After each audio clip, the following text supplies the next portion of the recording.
دی و چې تاسو احادیث نه دي پیش کړي. ګوره دغه رواج دوباره بیا هم پیش کوم. په دغه کې راځي چې دا نجاشي باندې کوم چې فکبر اربعا، دغه ولې حدیث نو دی و چې د فقه نه ثابت دی. بله خبره دا ده چې زه ته خیر یو بل روایت هم پیش کوم.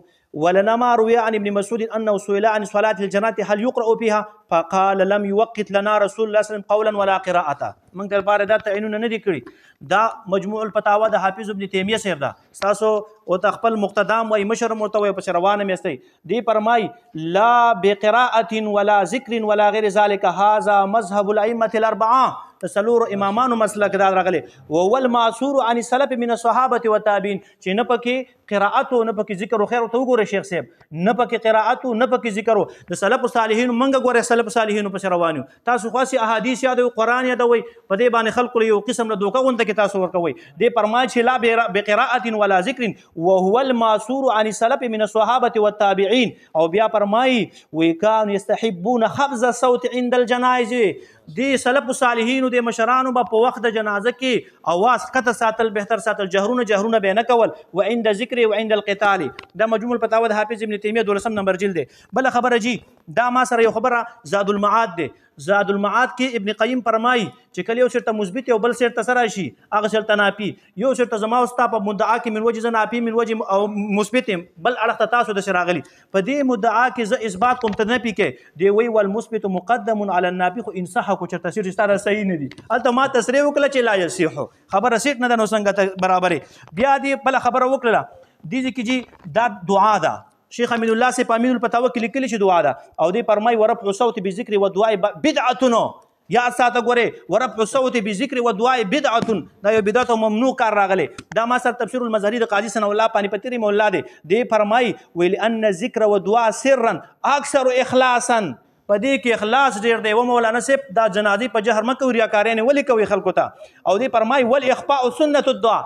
اخفاء دا په دعا کې سنت او مسنون راغلي دی. او بیا ورسته فرمای نه دا ان خفي د نشي ذکر کړي. باقی دی د ما ته وی چې تاسو په دې باب کې یو حدیث مرفوع پیش کړئ. زه بار بار ویم چې حدیث مرفوع ما دا ونه نه کړی چې او دا تاسو په ما باندې ور تهمت تړئ چې زه منګ احناف یو منګ مقلدین یو زمنګ ادله فقط دغه دوه نه دي.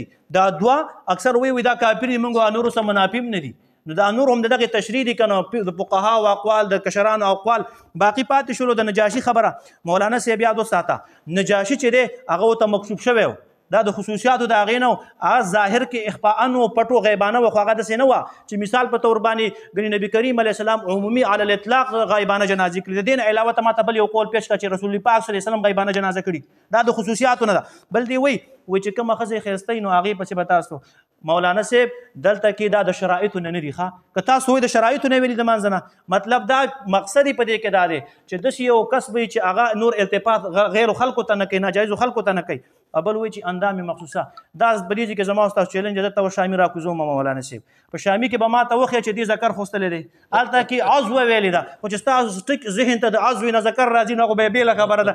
چاته ویل دوه هغه ویل څلور ډوډۍ نو موږ خو تا ته داسې نشو ویلی. هلته کې لفظ د عضون ویلی او بعض علما وایي که یو نسخه کې چرته پیدا کو زال کاپره نو هغه به ګورې ذکرن به چې کوم سړی ذاکر ډېر نو هغه به امامتۍ ته وړاندې کوي ذکر نه. نو چې اوس سړي په ذهن کې کومې غلطې خبرې خو هغه به یې دماغو ته راځي کړه. نو وروره هلته کې ګوره یو خو لفظ د عضون دی زه په ثبوت سره خوستلی شم. دویم که چرته چا ثابت هم کو په اللهم نو هغه به ذکرن به ذکرن به نه ګورې. باقي زمونږ الحمدلله دغه مدعا وه چې موږ کومه جنازه کو نیت کو په قلب کې دغه الحمدلله مشروع راغلی دی منافي نه دی.